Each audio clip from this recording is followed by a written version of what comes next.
Bueno, egun on guztioi eta ongi etorri gaurko agerraldira. Gobernu Kontseiluan hartutako erabakien berri emango dizuet gaurkoan, ohikoa den bezala, baina aurretik aipamen bat egin nahi nuen COVID-19 inguruan. Izan ere, gaur egun egoera asko hobea da, azken asteetako, azken urte luzeko egoera onena bizi dugu momentu honetan, baina ez da bukatu eta beraz arduraz jokatzen jarraitzeko eskatzen diegu Gipuzkoar guztiei. Eta noski esker ona luzatu lehenengo lerroan lanean aritu diran guztiei. Eta baita denbora luze honetan sekulako ahalegina egin dutenei, alegia geure burua zaintzeko eta ingurukoena zaintzeko, ezinbestean ahalegina handia egitekoa geunden, eta horrek ahalegina handia eskatzen zuen, hain justugu izaki soziala gehalako, eta hori moztu denean ahalegina handia izan dalako egin behar izan duguna. Baina horrek ere baditu bere emaitzak, eta noski txertaketa prozesuak ondo dijoan enean. Bi gai beraz gaurkoan Gobernu Kontseiluan jorratu ditugunak, lehenengoa oposizio berriak Gipuzkoako Foru Aldundian 13 deialdi, eta bigarren gaia COVID-19 egoera edo bilakaera gure baliabideetan, gizarte politikako baliabideetan.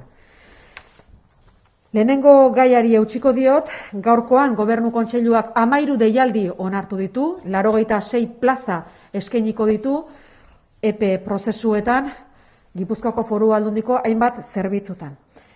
Datozen egunetan Gipuzkoako boletin ofizialean argitaratuko dira xehetasun guztiak, eta beraz hor interesatuek izango dute aukera ikusteko zer den eskatzen dena.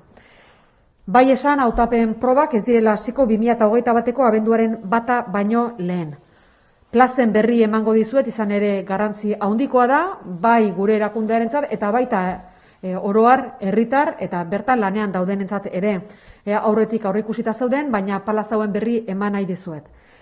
Goi mailako teknikari ekonomilariak 14, kudeaketa ekonomikoko erdi mailako teknikariak 14, erdi mailako teknikari informatikoak 7, arkitekto teknikoak 10, nekazaritzako erdi mailako teknikariak 11, basoetako erdi mailako teknikariak 4, instalazioetako erdi mailako teknikariak 3, herrilanetako erdi mailako teknikariak 8, topografiako ingeniari teknikoak 2, erizainak 3, kiroletako erdi mailako teknikariak 5, lan arriskuen prebentzioko erdi mailako teknikariak 2, eta euskararen sustapeneko erdi mailako teknikariak 3.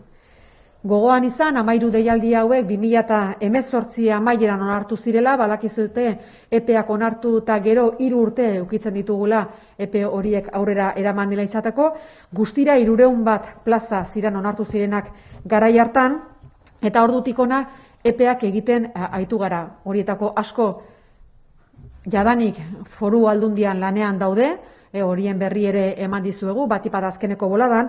Esan beharra daukat ere, hautaketa prozesuak garai honetan, izurrite garai honetan, atzerapen bat izan dutela, baina zailtasun guztiak gainditzeko gai izan da Gipuzkoako Foru Aldundia eta hautaketa prozesuak burutzeko gai izan da, oso baldintza gogorretan, baina aurrera eraman dira.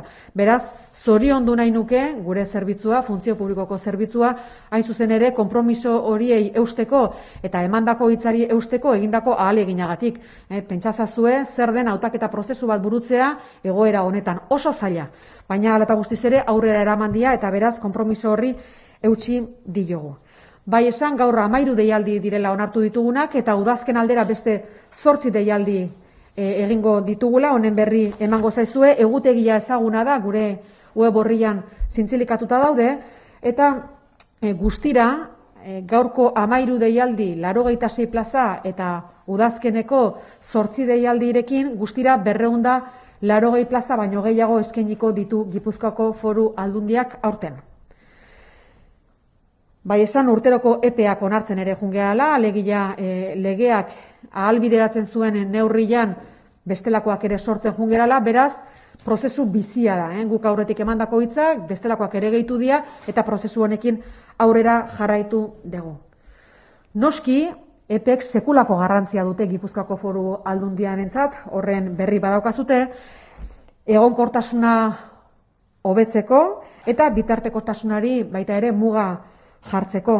Beti ere noski, merezimendua, berdintasuna eta gaitasun irizpideak zorrotz mantenduz. Hori legeak alaxe jasotzen du eta beraz guztiek dituzte aukera berak eta merezimendua eta gaitasun irizpide horiek aintzat hartu behar ditugu. Guk legealdi hasieran esan genuen etxearen transformazioa burutu behar genuela, erronka asko geneuzkala mahai gainean, ez bakarrik lan egiteko modu berria, baizik eta pertsonen ikuspegitik ere erronka handi bat genuekala. Besteak beste, gure langilegoaren erdiak erretiro hartu behar duelako datozen urteetan, eta lan egiteko moduak ez dialako gaur egun duela 20-30 urte ziran bezalakoak. Beraz, behar berriak ditugu, zerbitzu berriak ditugu, eta zerbitzu horietara egokitzeko jendea prestatu beharrean gaude. Horixe da daukagun erronka eskuartean eta sekulakoa da noski. Beraz, garrantzi handia dute EPE prozesu hauek. Aldundia da Gipuzkoako lurraldeko erakunde nagusia, Aldundiak zerbitzu asko eskaintzen du eta aldaketa prozesu honetan, benetan garrantzia handia ematen diogu aldaketa prozesu honi, zerbitzuak ere maila berekoak behar dutelako izan. Gure erakundea askotan diot eta gainera izurrite garai honetan oso argi gelditu da pertsona bikainez osatua dagoela eta horrela izango da etorkizunean ere. Hori beraz gaurko erabaki nagusia, gaurko Gobernu Kontseiluan hartu deguna, eta bigarren gaia, ohikoa dena azken asteetan, azken urte luze honetan. Gizarte politiketako baliabidetan zenolako eragina duen COVID-19 eta gaurkoan berri onak ditugu berriro ere, izan ere gure baliabide publikoetan, gure baliabideetan ez daukagu erabiltzaile bakar bat diagnostiko positiboarekin. Ez egoitzetan, ez adin txikikoen zentruetan, ez eguneko zentruetan, ez da desgaitasuna dutenei horreta emateko zentruetan, ez da gizarte inklusioan ere. Ez daukagu erabiltzaile bakar bat ere momentu honetan diagnostiko positiboarekin. Beraz, noski albiste bikaina da. Aldi beren langilei dagokienez, momentu honetan 7 langile daude diagnostiko positiboarekin, Gipuzkoako 7 egoitzatan. Hori edia, gaur eskaintzen ditudan datuak. Bigarren astez jarraian, datu positiboak beraz, erabiltzailei dagokienez, oso datu positiboak, inolako kasurik gabe. Aurretik ere egon gera egoera berean, baina gerora diagnostiko positiboren bat atzeman da, kasu honetan, 2 astez jarraian ez daukagu inolako kasu positiborik. Bien, voy a hacer un resumen de las decisiones que hemos adoptado en el Consejo de Gobierno de hoy, de los temas que hemos tratado. Previamente hacer una mención al COVID-19, a la situación que estamos viviendo. Evidentemente tenemos una muy buena situación, esperemos que siga así, pero en cualquier caso hay 2 razones para que la situación sea esta. Evidentemente el proceso de vacunación que está funcionando bien y por otra también que hay muchas personas que están funcionando con responsabilidad, que están actuando con mucha responsabilidad en una situación tan difícil como la actual. Somos seres sociales y el hecho de poner límite a la socialización, pues evidentemente es duro, pero hay mucha gente que ha hecho muchísimo esfuerzo. Por tanto, pedimos a la ciudadanía que en esta última fase, esperemos, de la COVID-19 siga haciendo ese esfuerzo. 2 temas que hemos abordado en el Consejo de Gobierno de hoy. El primero tiene que ver con 13 convocatorias de OPE y el segundo con el impacto del COVID-19 en los recursos de la Diputación Foral de Guipúzcoa.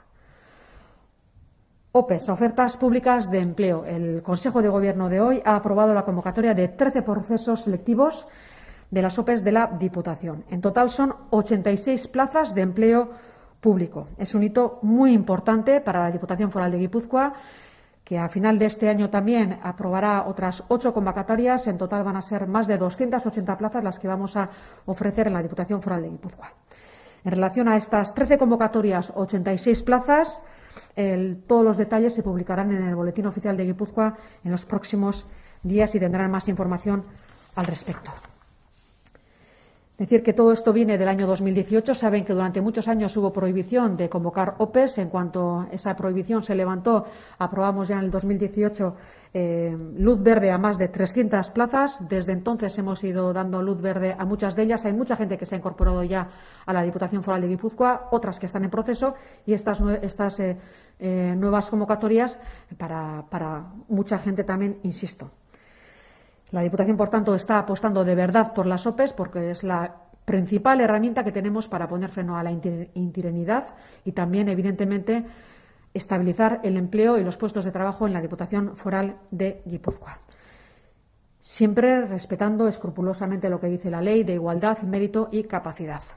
Transformar la Diputación es también esto. Tenemos un reto muy importante en los próximos años, con la mitad del personal que va a jubilarse, también con nuevos servicios que debemos ofrecer, nuevas formas de trabajo que requieren de una adaptación también de los perfiles, de los actuales y de los que puedan venir.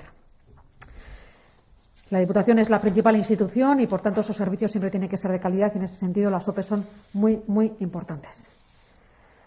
Segundo tema que hemos abordado en el Consejo de Gobierno de hoy tiene que ver con el parte de los recursos de la Diputación Foral de Guipúzcoa en relación al COVID-19 y debemos decir que las noticias son muy buenas, puesto que en este momento no tenemos a ninguna persona usuaria con diagnóstico positivo en los recursos de la Diputación Foral de Guipúzcoa. Ni en residencias, ni en centros de menores, ni en centros de inclusión, en ninguno tenemos diagnósticos positivos. Sí, tenemos a 7 personas de 7 residencias de Guipúzcoa con diagnóstico positivo en las residencias de Guipúzcoa. En 7 personas trabajadoras en 7 residencias. Por lo tanto, la situación es objetivamente muy buena, sobre todo si la comparamos con hace unas escasas semanas. Este sería, por tanto, el resumen. Hauek dira gaurkoan eman beharreko datuak, galderaren bat izango bazenute edo informazio gehiago nahi bazenute, erantzuteko prest naukazue. Iruditu zait euskaraz esan dezula que los exámenes no empezarán hasta diciembre por lo menos, o esan dezula. Abenduaren bata baina lehenago ez da egongo azterketarik, hori da.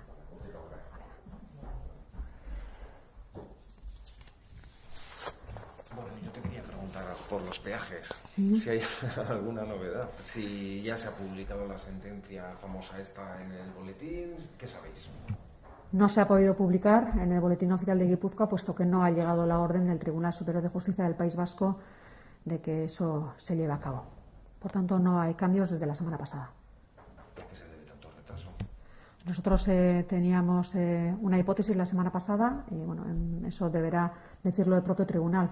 En cualquier caso, nosotros lo que hacemos aquí es publicar la orden en cuanto se comunica y esa comunicación no ha llegado.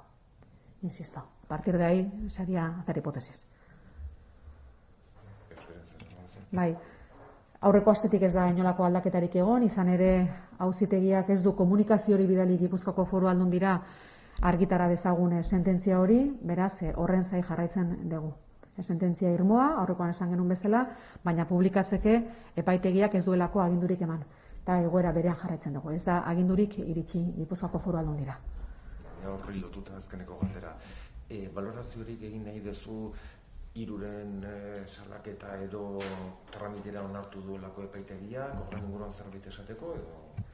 Bueno, horren inguruan epaitegiek informazioa eskatu dute eta noski Gipuzkoako Foru Aldundiak informazioa emango du horren inguruan, baina bai esan Gipuzkoako Foru Aldundiak argi daukala inolako ibilbedirik ez duela horrelako salaketa batek. Alegia, sententzia irmoa izan da ere, publikatzeke dago, epaitegiak horrela erabaki duelako, ez duelako komunikaziorik eman, beraz, inolako ardurarik ez dago Gipuzkoako Foru Aldundian, inola ere ez. Bai. En relación a las diligencias previas que ha abierto el tribunal, la Diputación Foral de Guipúzcoa evidentemente ha pasado toda la información que considera oportuna para que tenga información con respecto al procedimiento de estas sentencias, cómo se ha desarrollado el asunto.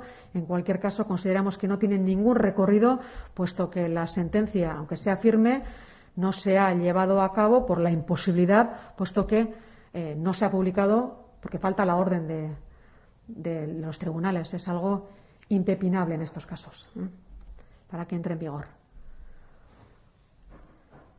Bestelako galderarik ez dago, beraz, eskertzea besteik ez gelditzen. Eskerrik asko guztioi eta egun ona izan dezazuela.